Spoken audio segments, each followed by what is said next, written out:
A very pleasant good morning, dear readers. Welcome back to my channel, English Mentor. Today, we are going to analyze the editorial of 25th December. So let us start this editorial in detail.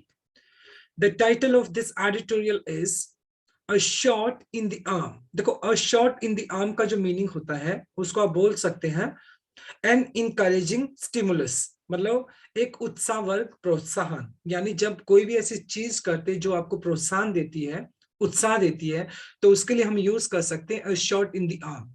और new modes of कोविड-19 treatment. तो फिलहाल America की तरफ से अगर देखा जाए तो कोविड-19 को ट्रीट करने के लिए उसने कुछ नए तरीके निकाले हैं।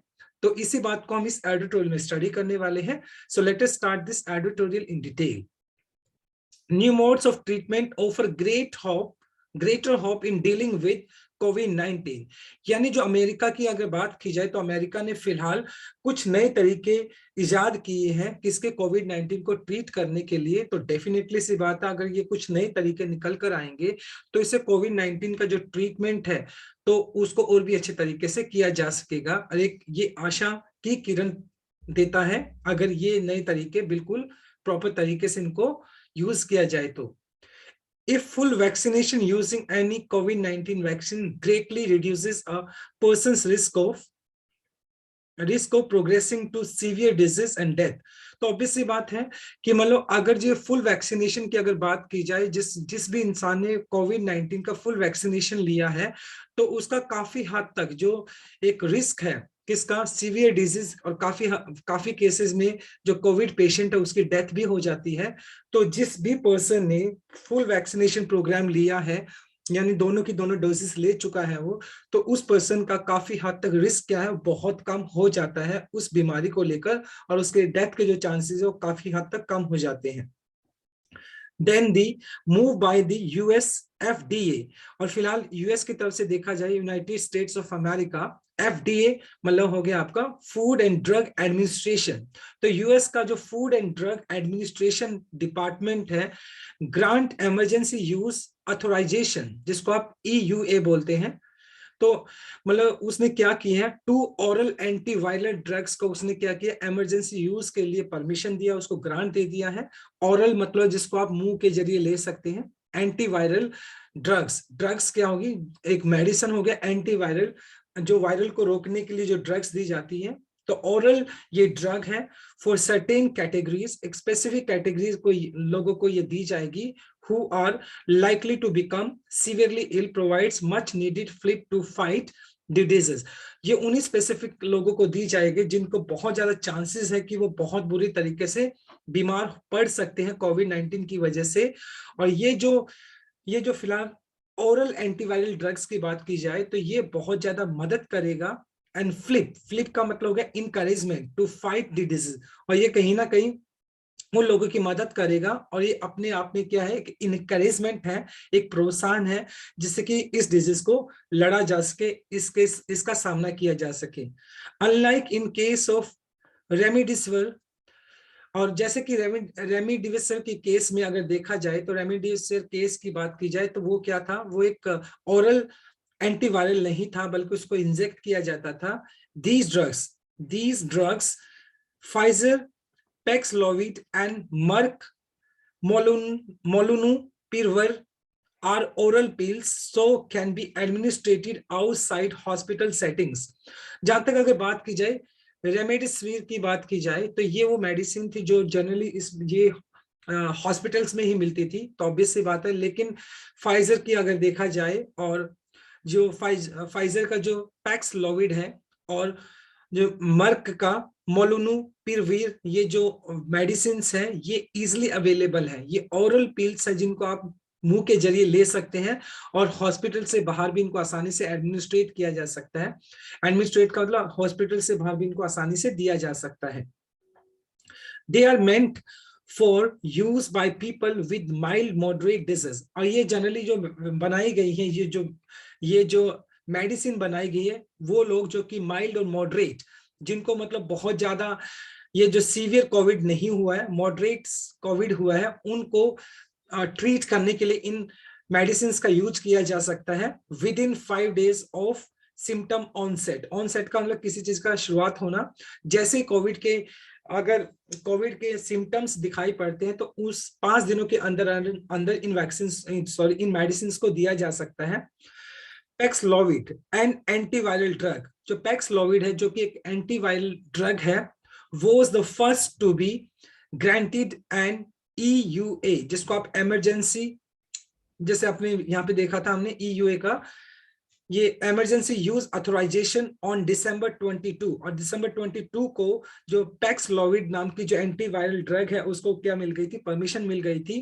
And has been green lighted, green light का मतलब ग्रीन सिग्नल देना फॉर अबाउट 12 ईयर्स, और इनको 12 साल के जो ऊपर के जो बच्चे हैं उनको ये वैक्सीन के लिए ग्रीन लाइट मिल चुकी है, उनको ये मेडिसिन दी जा सकती है। और जहां तक अगर बात की जाए molnupiravir with an EUA on December 23, और ये जो दूसरी मेडिसिन है उसको 23 को क्या मिला था, उसको ग्रांट मिला था, उसको परमिशन मिली थी। और ये जो मेडिसिन है जो 18 साल से ऊपर के जो बच्चे हैं, जो लोग हैं, उनको ये मेडिसिन दी जा सकती है, राइट। तो ये हमारी फर्स्ट स्लाइड है। Now let us discuss the grammar concept, देखते हैं। सबसे पहले इन डीलिंग, इन आपका प्रेपोजिशन हो गया, उसके बाद डीलिंग आपने यूज कर लिया जो कि V1 प्लस ING, जो कि आपका जीरेंड है यहाँ पर। लाइकली आपका एडवर्ब हो गया, उसके बाद टू बिकम जो आपका इन्फिनिटिव केस हो गया। कैन आपका मॉडल वर्ब हो गया, उसके बाद बी प्लस थर्ड फॉर्म आपने यूज कर लिया जो कि पैसिव स्ट्रक्चर है आपका। उसके बाद देखें हैज बीन ग्रीन लाइटेड, ये भी आपका पैसिव स्ट्रक्चर हो गया, प्रेजेंट परफेक्ट पैसिव स्ट्रक्चर हो गया। एंड टू बी ये इन्फिनिटी हो गया, उसके बाद बी प्लस थर्ड फॉर्म दिया जो कि इन्फिनिटिव पैसिव स्ट्रक्चर हो गया आपका। Now let us move on to our second slide. Paxlovid has 88% efficacy in preventing COVID-19 related hospitalization or death। मतलब जो पैक्सलोविड नाम की जो मेडिसिन है उसका 88% तक उसकी क्या है, एफिकेसी है। एफिकेसी का मतलब प्रभावशीलता है, जिसकी वजह से कोविड-19 को रोका जा सकता है, और इससे काफी हद तक जो पेशेंट थे जो हॉस्पिटलाइज होते थे या जो डेथ है वो काफी हद तक रुक गई है। यानी इसकी 88% एफिकेसी है, जो कि अपने आप में बहुत बेहतरीन एक इफेक्टिवनेस है पैक्सलोविड नाम की जो एंटीवायरल ड्रग है। While molnupiravir has only 30% efficacy in achieving the same end point, लेकिन कंपैरेटिवली अगर देखा जाए पैक्सलोविड है उसका 88% एफिकेसी है, तो दूसरी जो वैक्सीन है मोलुनुपिरविर उसका 30% तक ही एफिकेसी है, उसकी इफेक्टिवनेस 30% तक ही है, उससे ज्यादा नहीं है। The efficacy of molnupiravir dropped from 50% during interim analysis of 30% in the final analysis of trial data। और जब ये जो मोलुनुपिरविर नाम का जो एंटीवायरल ड्रग है जब उसका फाइनल एनालिसिस किया गया, तो पहले इसका जो एफिकेसी था स्टार्टिंग के अंदर, प्रारंभिक के अंदर, इंट्रीम एनालिसिस मतलब जो प्रारंभिक उसका एनालिसिस किया गया था, उसका परीक्षण किया गया था, तो 50% उसका क्या था, एफिकेसी था। लेकिन जब उसका फाइनल एनालिसिस किया गया तो ये जो इसकी एफिकेसी है वो 30% तक रह गई, जो अपने आप में बहुत कम है अगर देखा जाए तो। The FDA food and drugs administration specifically mention, और जो FDA उसने इस बात को मेंशन किया है, इस बात का वर्णन किया है दैट मोलुनुपिरविर इज रिकमेंडेड। ये जो पर्टिकुलर एंटीवायरल है, इस एंटीवायरल ड्रग को कब रिकमेंड किया जाता है, कब इसका सुझाव दिया जाता है, when alternative treatment options are not accessible और क्लिनिकली एप्रोप्रिएट। और जब मतलब हमारे पास जो ऑल्टरनेटिव जो ऑप्शंस है कोविड-19 को ट्रीट करने के लिए वो हमारे पास एक्सेसिबल नहीं है। एक्सेसिबल का मतलब यानी ऑब्टेनेबल नहीं है, यानी वो हम उनको प्राप्त नहीं कर सकते हैं, या जो क्लिनिकली यानी डॉक्टरी अगर बात है क्लिनिकली मतलब चिकित्सीय तौर पर एप्रोप्रिएट नहीं है, सुटेबल नहीं है, तभी इस मोलुनुपिरविर नाम का जो एंटीवायरल ड्रग है इसका यूज किया जाता है। Both pills are likely to work against Omicron. ऐसा उम्मीद है कि मतलब ये जो दोनों की दोनों पिल्स हैं ये क्या ओमिक्रॉन जो कि एक नया वेरिएंट है कोविड का, उसके अगेंस्ट भी ये एक काम करने वाली है। With the biggest gainers being immuno compromised. Immuno compromised का मतलब हो गया a week immune system, people who may lack sufficient immune protection despite being fully vaccinated. और ये जो पिल्स है उन लोगों के लिए बिगेस्ट गेनर होगी। बिगेस्ट गेनर का मतलब उनके लिए सबसे ज्यादा फायदा करेगी वो लोग जिनका वैक्सीनेशन हो चुका है, लेकिन उसके बावजूद भी उनका जो इम्यूनो सिस्टम है, यानी इम्यून सिस्टम है, वो क्या है, बहुत ज्यादा वीक है। और कहीं ना कहीं उनके इम्यून सिस्टम को क्या करने के लिए, मजबूत करने के लिए ये जो पिल्स है वो क्या करेगी, उनके इम्यून सिस्टम को मजबूत करने का काम करेगी। Antiviral can never substitute vaccine. और एंटीवायरल जो मेडिसिन है ये कभी भी वैक्सीन को सब्स्टिट्यूट नहीं कर सकती, उसको रिप्लेस नहीं कर सकती है। And hence every eligible individual should get fully vaccinated as soon as possible. और इस वजह से हर एक जो पर्सन है जो कि एलिजिबल है, जिसको वैक्सीनेशन लगनी चाहिए, उसको जल्दी से जल्दी अपना वैक्सीनेशन ले लेना चाहिए। स्पेशली खास तौर पर एज द हाईली ट्रांसमिसिव का मतलब हाईली ट्रांसमिटेड, मतलब जो बहुत ज्यादा संक्रमित है, जो जल्दी से फैलता है, ओमिक्रॉन, जो कि एक नया वेरिएंट है कोविड का, और बहुत ज्यादा ये ट्रांसमिसिबल है, बहुत ज्यादा फैलता है, ये स्प्रेडिंग, और ये पूरी दुनिया के अंदर अब फैल रहा है। तो इस कोविड को मतलब ओमिक्रॉन को रोकने के लिए भी और इसके इंपैक्ट से बचने के लिए भी जल्दी से जल्दी वैक्सीनेशन को ले लेना चाहिए। Since treatment should begin with the 5 days of symptom onset. और जहां तक मतलब ये दोनों जो मेडिसिन की अगर बात की जाए, दोनों एंटीवायरल ड्रग्स की बात की जाए, तो जैसे ही किसी को कोविड के सिम्टम्स आते हैं तो उन कोविड के सिम्टम्स के दौरान 5 days के अंदर अंदर किसी को अपना ट्रीटमेंट को स्टार्ट कर देना चाहिए। एंड एक्सेस टू टेस्टिंग करवानी चाहिए। एंड टर्न अराउंड का मतलब हो गया एक तरीके से the time to required to complete a task. और अगर कोई भी इंसान मतलब जैसे कोविड के सिम्टम्स आते हैं तो उसके 5 दिनों के अंदर अपनी वो टेस्टिंग करा लेता है, तो हमारे उसके पास एनफ टाइम होता है जिससे कि वो क्या कर सकता है, शुड बी। और मतलब क्या होना चाहिए, जो टर्न अराउंड टाइम है तो वो क्या होना चाहिए, जल्दी, मतलब ये जो रिक्वायर्ड टाइम चाहिए किसी भी टास्क को कंप्लीट करने के लिए, शुड बी वास्टली इंप्रूव्ड। और ये क्या होगा, ये इंप्रूव किया जाना चाहिए, यानी टेस्टिंग बहुत फास्ट की जाना चाहिए और टर्न अराउंड टाइम जो है उसको बहुत ज्यादा इंप्रूव किया जाना चाहिए, जिससे कि ट्रीटमेंट को प्रॉपर तरीके से स्टार्ट किया जा सके। At the same time indiscriminate, अंधाधुंध कह सकते हो जिसको आप, unselective use of the drug should be avoided. और इसका मतलब ये नहीं कि अंधाधुंध मतलब जो ड्रग्स है उसका यूज किया जाए, मतलब बिना कोई ट्रायल के एंटी ड्रग को क्या किया जाए, उसको यूज किया जाए। पहले उसका ट्रायल होना चाहिए, फिर उसकी एफिकेसी को देखना चाहिए, उसके बाद ही वो क्या होना चाहिए, उसका यूज होना चाहिए। ऐसा भी नहीं है कि कोविड के चक्कर में ड्रग्स का क्या किया जाए, उसको अवॉइड किया जाए, इनडिस्क्रिमिनेट किया जाए। ड्रग्स को मतलब क्या नहीं किया जाना चाहिए, उसको अंधाधुंध उसका यूज नहीं किया जाना चाहिए और उसको should be avoided. This will not only cause complication for individual patient. और मतलब इस तरीके से बिना कोई प्रॉपर एफिकेसी जाने हुए या ट्रायल किए हुए अगर किसी वैक्सीन या मेडिसिन का यूज किया जाता है, तो इससे जो इंडिविजुअल पेशेंट है, जो कोविड पेशेंट है, उसकी जिंदगी के अंदर बहुत सारी कॉम्प्लिकेशंस पैदा हो जाते हैं, बहुत सारी दिक्कतों का सामना उसको करना पड़ता है।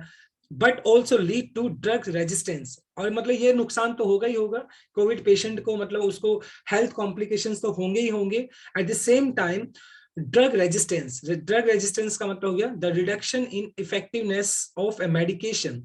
और एक मेडिकेशन का जो इफेक्टिवनेस होता है, जो प्रभावशीलता होती है, वो भी कम हो जाएगी। तो इस वजह से ड्रग का जो मतलब अंधाधुंध यूज नहीं किया जाना चाहिए, पहले उसका ट्रायल होना चाहिए, फिर उसकी एफिकेसी को देखना चाहिए और उसके बाद ही ड्रग को यूज किया जाना चाहिए।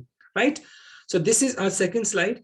Now let us discuss the grammar concept. देखो, इन आपका प्रेपोजिशन हो गया, उसके बाद आपने प्रिवेंटिंग यूज कर लिया जो कि V1 प्लस ING जीरेंड है आपका। इज रिकमेंडेड आपका B plus third form use कर लिया आपने, जो कि आपका पैसिव स्ट्रक्चर हो गया यहाँ पे, प्रेजेंट इंडेफिनाइट। बीइंग आपका यहाँ पर बीइंग इन इम्यूनो कॉम्प्रोमाइज, जो कि आपका जीरेंड पैसिव हो गया। बीइंग के बाद आपने V3 लगा दिया जो कि आपका जीरेंड पैसिव स्ट्रक्चर है। डिस्पाइट आपका प्रेपोजिशन है, डिस्पाइट अपने साथ ऑफ लेकर नहीं चलता, इंस्पाइट होता तो अपने साथ ऑफ लेकर चलता। शुड आपका मॉडल वर्ब हो गया और उसके बाद अपने V1 यूज कर लिया। जनरली मॉडल वर्ब अपने साथ V1 लेकर चलता है। Should be vastly improved, B plus third form यहाँ पे यूज कर लिया आपने, जो कि आपका पैसिव स्ट्रक्चर है, शुड के साथ, जो कि एक मॉडल वर्ब है। और वास्टली जो है आपका क्या है, ये आपका एडवर्ब हो गया। देखो नॉट ओनली बट ऑल्सो, ये आपका कॉर्लेटिव कंजक्शन हो गया, नॉट ओनली बट ऑल्सो, ये हमेशा पेयर में यूज किया जाता है। Now let us move on to a last slide, slide number 3। Unlike in the case of कोविड-19 वैक्सीन, मतलब कोविड-19 वैक्सीन के विपरीत, क्योंकि कोविड-19 वैक्सीन की अगर बात की जाए तो इसकी अवेलेबिलिटी जो लोअर इनकम कंट्रीज थी वहां पर उसकी अवेलेबिलिटी नहीं थी, where access and availability have become a sore point. सोर पॉइंट का मतलब होता है दुखती रग, an issue about which something feels distressed, मतलब एक ऐसा इशू जैसे मान लो कोई भी इंसान मतलब उसका महसूस करता है तो वो दुखी हो जाता है, तो सोर पॉइंट होता है दुखती रग एक तरीके से। और कोविड-19 की वैक्सीन की बात की जाए तो बहुत सारी ऐसी कंट्रीज थी, लो एंड मिडिल इनकम कंट्रीज थी, जहां पर उसका एक्सेस और अवेलेबिलिटी बिल्कुल भी नहीं था। लेकिन अगर बात की जाए both drugs will be far more freely accessible there, लेकिन ये जो एंटीवायरल ड्रग्स की बात की जा रही है तो लो एंड मिडिल इनकम कंट्रीज है वहां पर भी इसकी एक्सेसिबल रहेंगी, ये वहां पर भी उनकी अवेलेबिलिटी रहेगी। This is because of the agreement, क्योंकि ये एग्रीमेंट के तहत हुआ है, that the companies have reached with the medicine patent pool, और जो कंपनी जो एंटीवायरल ड्रग्स को बनाएगी तो उन्होंने क्या किया है, मेडिसिन पेटेंट पूल के साथ अपना एक अग्रीमेंट किया है, जो कि United Nations backed public health organisation है। यानी मेडिसिन पेटेंट पूल जो है वो यूनाइटेड नेशंस का एक हेल्थ ऑर्गेनाइजेशन है, जिसके साथ जो कंपनी जो कि मैन्युफैक्चरिंग करेगी ये वैक्सीन और एंटीवायरल ड्रग्स को, तो उनके साथ उनका क्या हुआ, एक कॉम्प्रोमाइज हुआ है, अग्रीमेंट हुआ है, और उस अग्रीमेंट के हिसाब से एज इन द अग्रीमेंट, और अग्रीमेंट के हिसाब से जेनरिक मैन्युफैक्चरर्स, जेनरिक का मतलब क्या होता है देखें, नॉट प्रोटेक्टेड बाय ट्रेडमार्क। सो दो तरह की मेडिसिन आती है, एक जेनरिक मेडिसिन भी होती है जिसमें सॉल्ट मतलब उसका जो इंग्रेडिएंट्स होता है वो बिल्कुल सेम होता है, जो कि पॉपुलर मेडिसिन के अगर कंपेरेटिवली उसको देखा जाए। बट जो जेनरिक जो मेडिसिन होती हैं वो क्या है, उन पे कोई ट्रेड मार्क नहीं होता, तो इस वजह से उनका जो कॉस्ट होता है वो बहुत कम होता है। As in the agreement generic manufacturers, जो जेनेरिक मैन्युफैक्चरर्स हैं जो कि इन मेडिसिन को बनाएंगे, आर परमिटेड टू प्रोड्यूस, उनको इस बात का अलाउ, यानी उनको इस बात के लिए अलाउ कर दिया गया कि वो प्रोड्यूस कर सकते हैं supply Paxlovid to 90% low and middle income countries, यानी 95 जो कंट्रीज है वहां पर पैक्सलोविड जो एंटीवायरल ड्रग है वहां पर उसको क्या कर सकते हैं, प्रोड्यूस कर सकते हैं और उसको सप्लाई भी कर सकते हैं। वाइल 105 कंट्रीज, और 105 कंट्री ऐसी है, will have access to generic version of molnupiravir, ये जो दूसरा एंटीवायरल ड्रग है, और 105 कंट्री के अंदर इसको क्या किया जाएगा, उसको इसकी पहुंच को बढ़ाया जाएगा, 105 कंट्री के अंदर इसको मैन्युफैक्चर किया जाएगा और उसकी सप्लाई की जाएगी। इंडिया की बात की जाए, India should be able to manufacture the generic version of both, और इंडिया क्या करेगा, इंडिया दोनों ही जो जेनरिक वर्जन को क्या करेगा, प्रोड्यूस करेगा, यानी कि जो पैक्सलोविड है और एट द सेम टाइम मोलुनुपिराविर है, ये जो एंटीवायरल ड्रग्स है, इंडिया दोनों ही एंटीवायरल ड्रग्स को प्रोड्यूस करेगा and supply them to the approved countries as well as access them here at lower price, और ये क्या करेगा, दूसरी कंट्रीज जिनकी मदद करने के लिए इंडिया वहां पर सप्लाई करेगा, एट द सेम टाइम इन्हीं एंटीवायरल ड्रग्स का इंडिया के अंदर भी यूज किया जाएगा कम से कम रेट के ऊपर, विथ इंक्रीज कवरेज। यानी फिलहाल देखा जाए तो जो इंडिया का जो कवरेज है, इंडिया ने एक बहुत बड़ा पार्ट क्या है, वैक्सीनेशन से कवर कर लिया है, and easier availability of treatment, मतलब पूरी दुनिया के अंदर बात की जा रही है, यानी कि जैसे जैसे मतलब ये जो वैक्सीनेशन का जो कवरेज है वो बढ़ता गया है, और जो ट्रीटमेंट है कोविड का उसकी जो अवेलेबिलिटी है वो बहुत आसान हो गई है। The world will be better place to deal the fast mutating virus, और अगर इन केस मतलब जो वैक्सीनेशन का कवरेज बढ़ जाता है और इसकी जो अवेलेबिलिटी है वो बहुत ज्यादा आसान हो जाती है, तो ये जो दुनिया है वो बहुत अच्छी स्थिति में होगा to deal with the fast mutating virus. तो यानी ये पूरी दुनिया है वो एक अच्छी स्थिति में होगा, जिससे कि ये जो फास्ट म्यूटेटिंग वायरस है यानी कोविड है, जो कि म्यूटेट कर रहा है, हर बार अपना एक नया रूप लेकर आ जाता है। जैसे कोविड था, फिर डेल्टा वेरिएंट आ गया, अब ओमिक्रॉन आ गया। तो इस तरीके से जो कोविड है वो लगातार अपना क्या कर रहा है, वो लगातार अपना म्यूटेट कर रहा है, अपना रूप बदल रहा है। तो अगर वैक्सीन की अवेलेबिलिटी रहेगी और ये जो एंटीवायरल ड्रग्स है इनकी अवेलेबिलिटी रहेगी, तो ये जो कोविड जो कि एक बहुत बड़ा थ्रेट है, इसको क्या किया जा सकता है, इसको अच्छे तरीके से डील किया जा सकता है, इसको अच्छे तरीके से सामना किया जा सकता है, right. So it was a wonderful article today. बात कर लेते हैं इसके ग्रामर की। देखिए, आर परमिटेड आपका बी प्लस थर्ड फॉर्म आपने यूज कर लिया जो कि पैसिव स्ट्रक्चर है। शुड आपका मॉडल वर्ब हो गया, उसके बाद आपने बी यूज कर लिया जो कि V1 है। कवरेज आपका नाउन हो गया, तो इंक्रीज आपका V3 जो कि पास्ट पार्टिसिपल एडजेक्टिव है। विल बी बेटर प्लेस्ड, देखो विल बी प्लेस्ड तो आपका वैसे will be future indefinite passive structure हो गया ये आपका। और बेटर क्या है आपका, बेटर जनरली आप कंपैरेटिव डिग्री को बताने के लिए यूज किया जाता है, right. So my dear readers, this is all about from this article. Thanks for watching this video. Please do like, share, comment and subscribe to my channel. So tomorrow I'll continue with another article. Till then, bye bye, take care and have a nice day.